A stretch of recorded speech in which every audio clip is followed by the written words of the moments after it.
You are on The Full View. Now, President Cyril Ramaphosa has set the wheels in motion to intervene in the Northwest Province by placing it under administration. When provinces fail to deliver on their constitutional obligations, the national government may intervene.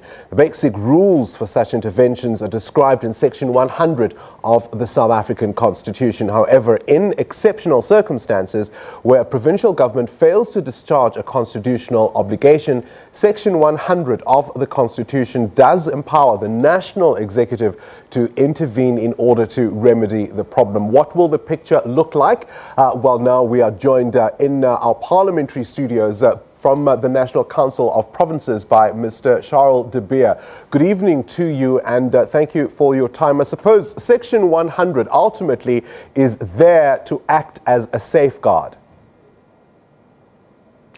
That is correct, and good evening to the viewers. Your entree is 100% correct. This intervention was invoked on the 9th of May 2018 by means of a letter sent from the President to the chairperson of the NCoP, Honorable Thandi Modise, informing the NCoP of the invoking of Section 100. That was then referred in the ATC to the Select Committee on Finance. On the 24th of May, a statement was issued by the National Executive after the Cabinet meeting, informing the public that the Northwest intervention is split into a Section 101A and a 101B intervention.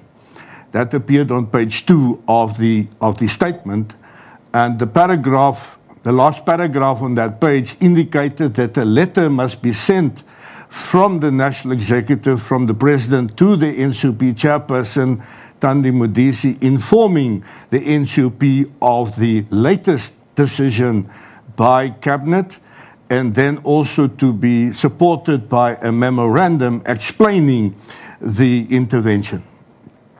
Last Thursday, the ad hoc committee was constituted in the NCoP, which is a multi-party ad hoc committee to deal with the intervention, and that's where we are now. All right. If we look then at this particular intervention, I suppose really it balances the autonomy of the provinces, yet at the same time recognizing that South Africa is a single sovereign state, and within that function of unity, that's how interventions must be applied. That is correct. We are a unitary state. But we are seeking, and that is the objective, for good governance, sound financial management, and accountability, to spend money wisely. Why? Because we are working with taxpayers' money. And that's where the NCoP, that's where Parliament and its committees come in to do that, to that oversight, not only in-house in Parliament, but going to provinces and to interact and see how money is being spent. There is, of course, a narrative that's been out there that seeks to suggest that the province, when this kind of intervention happens, is pushed out. But fundamentally, it is remedial action under which, of course, there's got to be a collaborative process between both national and provincial governments working together to remedy whatever problems have been identified. That is 100% correct. We are now expecting a briefing from the Interministerial Committee headed by the Honourable Minister Dlamini Zuma as soon as possible, and then also to interact with the province to get their side of the picture, but taking on board also the provincial legislator of Northwest. So it is an interactive, consultative process. Now, Section 102 of the Constitution say that the NCoP has got 180 days to take a decision either to approve or disapprove of the intervention. Now, I can assure you we're not going to take 180 days. We want to do it as swiftly as possible. Because, of course, the intervention and indeed the suspension of provincial autonomy is something that's only ever intended to be temporary, and it should include building provinces' ability to successfully carry out the obligation itself at whatever future date. But however, what we've seen in practice is that these interventions are often prolonged. They seem open-ended processes.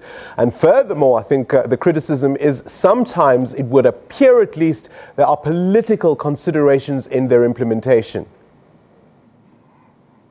Well, I'm not going to address the question on the political issue. That can be addressed by the ANC leadership. We want this process to come to an end as soon as possible to normalize the environment, service delivery in the Northwest. Certain departments, in terms of the cabinet statement, is under section 101A. That indicates a directive that has been issued to those departments, headed politically by a member of the Executive Council, a MEC.